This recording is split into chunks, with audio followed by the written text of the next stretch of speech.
Hey guys, it's Vanessa here with Notary to Notary, and in this video, we're going to be talking about common notary mistakes. So I have been training notaries all over the country, and I have been seeing a lot of mistakes, okay? And did you know, as a notary, not only can you lose your commission, but you can be sued if you make certain mistakes. And so I'm going to give you top 5 common mistakes that I see new and experienced notaries making. During this video, make sure you write these down, learn what the laws are for your state so you can protect yourself, okay? Ready to get started?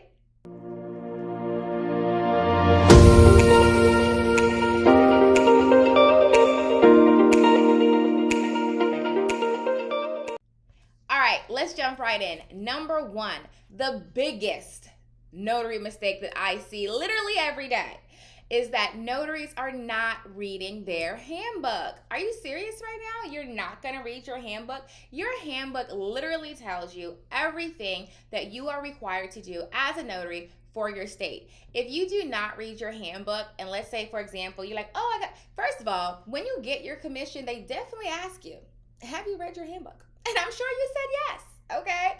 But a lot of notaries, they get commission and they join Facebook groups, right? They join Facebook groups and they start asking questions. Can I do this? Can I do that? And they start calling people and they're just asking questions. If you're on Facebook and you're asking in a basic Facebook group and you ask, let's say you're in New York and you ask a question, but someone from Arizona answers it, their laws may be different. And you're going to say, oh, okay, I can do that. Awesome. No. And guess what? If you do make a mistake and you do get sued and you do have to go to court, you can't tell the judge, well, Stacy on Facebook said it was okay. That's not going to work. You are going to be held to the standard of the law. You are a notary. This is a legal position, okay? So 1, read your handbook. 2, all the way through. People say, it's so funny, I ask them, I say, have you read your handbook? And they'll say, yeah, for the most part. No. Read it. Number 2, highlight, make notes, make flashcards. If you say that you read your handbook and I say, okay, what state are you in? And I pull your handbook and I ask you any question at that handbook, you should know what it is. Because everything in that handbook pertains to your job description. Every single thing. Okay, and it's funny because I'll talk to a notary student now. They'll say, can I do this? And I'll say, well, what notary act are you performing? And they're like, what notarial act are you performing? And they look at me like, what are you talking about? And that's a giveaway. You haven't read your handbook. If you're a notary, you perform certain notarial acts. What are you doing? I don't know. I'm just stamping things. My point. Okay, let's get this together. Okay, guys. Number 2. That's 4. Number 2. So your number 2 most common mistake is that notaries are not actually validating identity. Okay, so number 1 is, yes, read your handbook. But in your handbook, it's going to tell you the different ways that you can validate identity. And in most states, there's more than one, okay? Now, I'm not going to get into different ways that you can verify identity because it's going to vary by state, but you should know these are the ways that I can verify a person coming before me to have a document notarized, okay? Biggie is, you can't just say if someone shows up and they I don't have ID and I don't have this and I don't have that. I don't have any way for you to validate who I am. Can you do it anyway? Right? Notaries are like, oh yeah, like, oh, it's okay. Let me just, what do you have? I don't know. I have I can show you me on Facebook, or I have like my credit card or something like that. And it's just like, no state says that's okay. I promise you there's no handbook that says, oh, just pull up your Facebook account. You'll be fine. I'm pretty sure you can't use a credit card either, okay? So it's just like, guys, we gotta follow the law. And I know sometimes people are on hard times. Maybe they couldn't get their ID. Maybe they're in a bind. I understand that. And if they can't meet any other ID verification method, you cannot make an exception just because, I trust them. I think, unless you personally know them. So a lot of states allow for personal knowledge. So if you personally know them, okay, cool. But if you don't personally know them and they just came and gave you a sob story, so you know people can cry on demand, okay? They came and give you a sob story and you're like, it's okay, I'll do it anyway. And especially like something like major, like a will or a power of attorney or title docs or real estate transactions, like you cannot do these things because as soon as you walk out of here, you have no idea if they're going to go out and commit fraud and you just help them. Okay?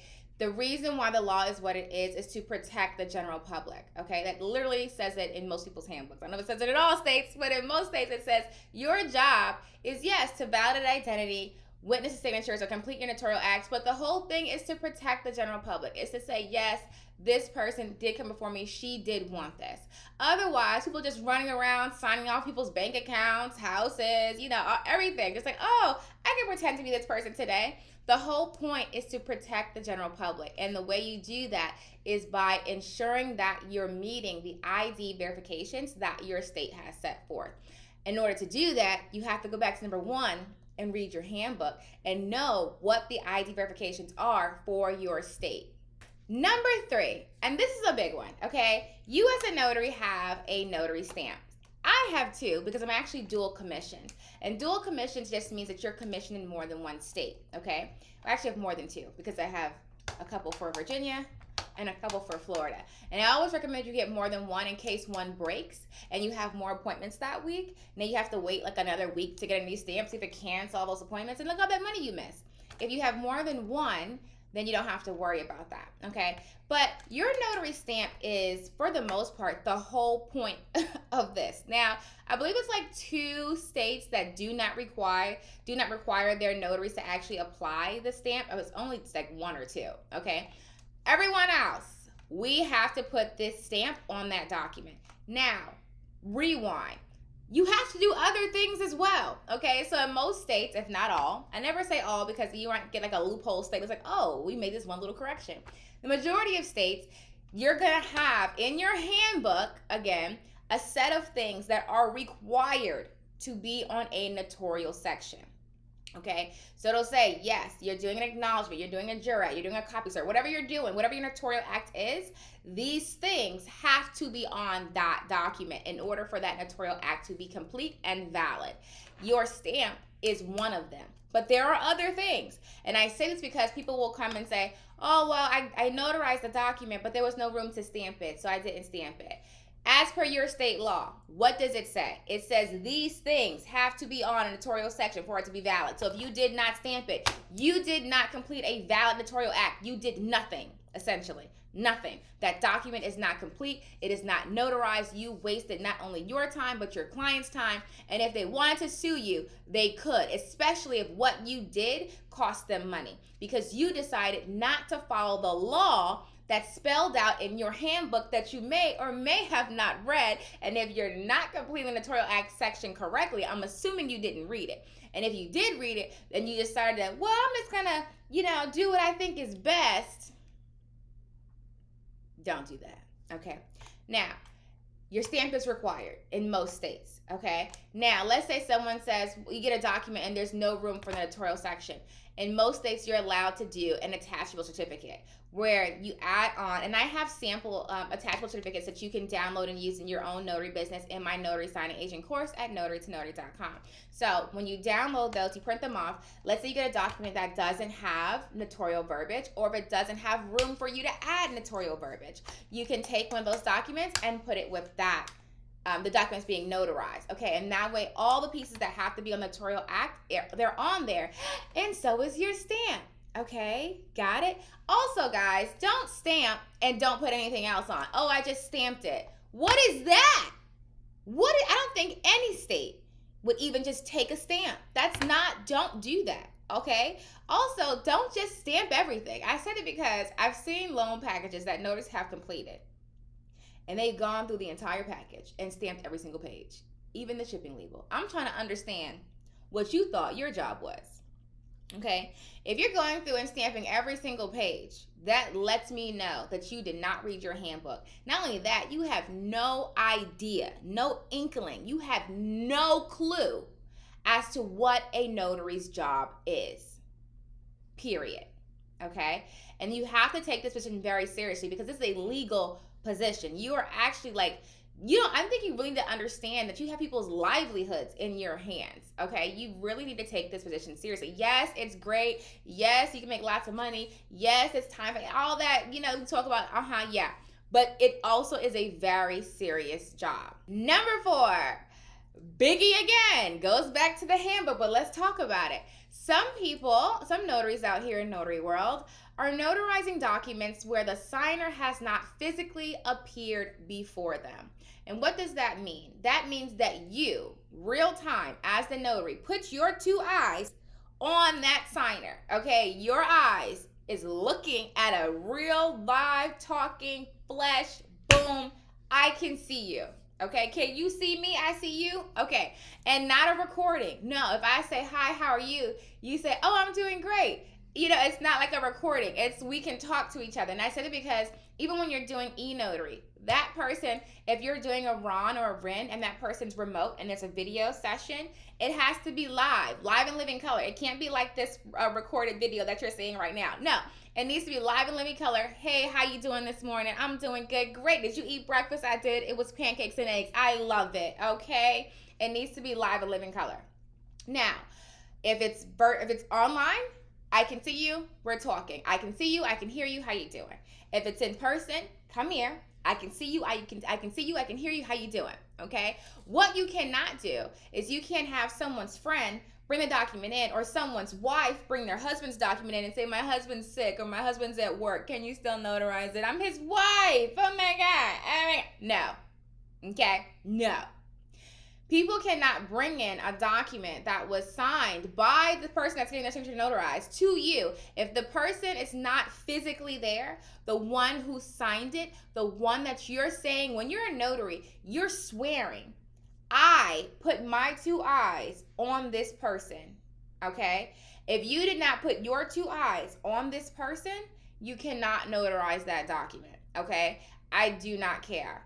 I don't care, and I don't care. Okay, the law does not care. Okay, they don't care if, oh, he's at work, oh, he can't get there. If you have a job and you know, maybe people in the building want to get documents notarized and everyone signs it in a group, and then someone just brings it all down to you and it's like, okay, notarize all this. I need all 30. Come here. All 30 line up right here. I don't know who signed this. I don't know who signed this. What we're not gonna do is play this game. We're not gonna do that. And I said this joke before, but it's actually a really good way to think about what your job is, okay? Our jobs as notaries, we are glorified tattletales, okay? That's what we do. Say it again. We are glorified tattletales, which means we validate identity. We figure out who that person is. We watch them sign documents for the most part. So who are you? Watch you sign. And should someone want to know, we tell on them and say, yeah, they did that. They did that. If we have to go to court because the document gets contested, the judge says, hey, did she do that? Honey, yes, she did. Look at my journal. I'm telling on her. Okay, I saw her ID. She came before me. She signed this document. Judge, she did it. Okay, that is our job. You can't tell on somebody if you didn't see it, right? That's hearsay. That's not going to hold up in court. You have to see that person physically in the flesh, okay? Or on, like, if you're doing it in the video. Hi, how are you? What you doing today, okay? There is no, oh, I just brought it to you. Can you notarize it for me? No, and she's not here. No, sir. Also, I've been seeing people ask me this for e-notary. No, you cannot record yourself signing it and saying, oh, can you still know? No, I don't know. Especially in this age of AI, that's probably not even you. I don't know. I need to see you live and living color. Honey, I cannot see any video that you want to send me to get notarized. No, it's not happening, darling. Okay. And the biggest one, I think I said the first one was the biggest one, but I think they're all big because they all can get you sued, okay? And I don't think anyone wants to give away money, all right? I think anyone just like, oh man, here you go, take my money. No, so let's pay attention. Number 5, unauthorized practice of law. That sounds really important, doesn't it? Because it is, okay?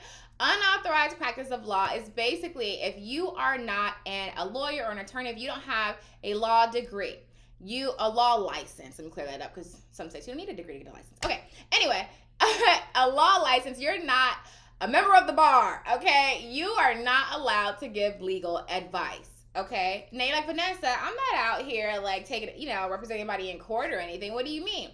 Legal advice can be something as small as someone asking you, which notarial act should I complete? You're not allowed to even say that. Now, what you can do is you can explain what the acts are. You can say you have acknowledgments and you have jurats. Acknowledgments are this. Jurats are this. Which one would you like? The difference is I'm giving general information. You can find this online, right? Acknowledgement, jurat. But when it comes to your specific situation and you're saying, which one should I use? And then I say, well, looking at your life and what you need done, I advise you to use this legal notarial document for your document. You're not allowed to do that, okay? And that's like one of the small instances, but there's a lot of like ways you can get caught up doing unauthorized practice of law. So let's say, for example, and oh my gosh, it actually was brought to my attention. I meant to bring this to another. There's a company right now that I don't name names, you know that, but they're pretty decent sized that are basically providing legal documents for their signers, and you're not allowed to do that. So let's say if you do not have a law degree, especially in Virginia, will tell you hands down, you cannot draft anyone. You can, if you want to type it up and you're doing clerical, that's different. You cannot draft anyone's wills, period. Wills, power of attorneys, no. If you are not a lawyer, you cannot draft it. There's an actual code that talks about who's allowed to advertise and collect funds for drafting wills in Virginia, and it's not a notary, okay? Listen, but there are people right now, there are companies that you just have to know your law, because when I found out about this, I was like, oh, what is happening? You are not allowed to do that, okay? Let's say a signer comes to you and they say, oh, I need to get a power of attorney done, or I need to get a will done, and you say, oh, here, use this power of attorney, this will get it done. That is unauthorized practice of law, okay? Let's say someone comes before you and says, oh, I need to get a will, can you help me write it? No, I cannot. I can't tell you how to write that document. Now, what's different is if someone hand wrote a will and they say, can you type it up for me? That's fine. I'm going to type it up word for word. I'm not giving you legal advice. I'm providing a clerical service. I can type up a document for you. I cannot draft it for you, okay? And I say that because there are, from what I understand, there are people that are providing legal documents to signers to complete. That is illegal. That is unauthorized practice of law. And the reason why is because you don't know the situation. You have no idea, right? So let's say you give them a power of attorney and the power of attorney you give them doesn't meet their qualifications for what they need to happen, and now it doesn't work. And they want to come back and sue you because you gave them legal advice. You told them this power of attorney was going to get done what they needed to get done, right? You helped them with the will, and the will went to probate court, and the judge is like, oh, this is not done right, yada, yada. This, you lose the house and the car and the dog, okay? And then like, hold on, go back and get that notary because she did it for me. And now you're sued because do you honestly know right now what has to be in a will? Do you know what has to be in a power of attorney? Do you know any other legal document? So half of y'all haven't even read your handbook, much less the legal, like the legalities and the codes that exist in your state. Do you know the requirements that have to be on certain documents for them to hold legal standing? Most, if not all, lawyers do. They went to school for that. They study for that. They know what meets the qualifications for those things. And that's why they say let the legal professionals do it. Because you as a notary, if you're just a notary and you haven't done any training, not to belittle you, I'm just saying, if you haven't done any training, you haven't taken any classes, if you didn't get a law degree, you don't know. And so you're going off of your life experience, but your life experience may not be what the law requires, okay? So unauthorized practice of law is a huge one. Do not do it. Refer them to an attorney. Just let them know, hey, I can't give legal advice. I can tell you anything about the notarial space. Anything you want about this, or if you have an expertise in another area, you can provide that. Let's say, for example, a lot of notaries are accountants or tax professionals. You can provide accounting advice because you're an accountant or a CPA, right? So wherever you're an expert at or licensed at, you can provide those. Even if you're expert mommy and you want to talk about parenting, you go for it, right? That's good.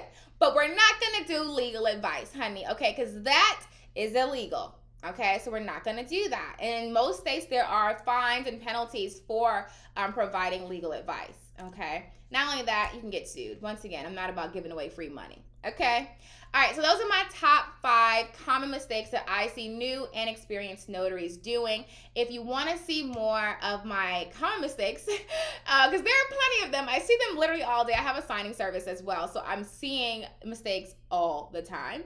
Definitely comment below the words help me, okay? And I will create more videos just talking about things that you need to not, like, don't do these things because they're gonna hurt your business. I'm actually also gonna do a video this week talking about 5 common financial mistakes that notaries make. And you know, I'm not about making mistakes when it comes to the money, but there are 5 big money mistakes that notaries are making. Now, most of the time it's new notaries, but there's 2 on that list that even experienced notaries are dropping the ball on. Okay, so I'm definitely going to drop that out this week, so look out for that.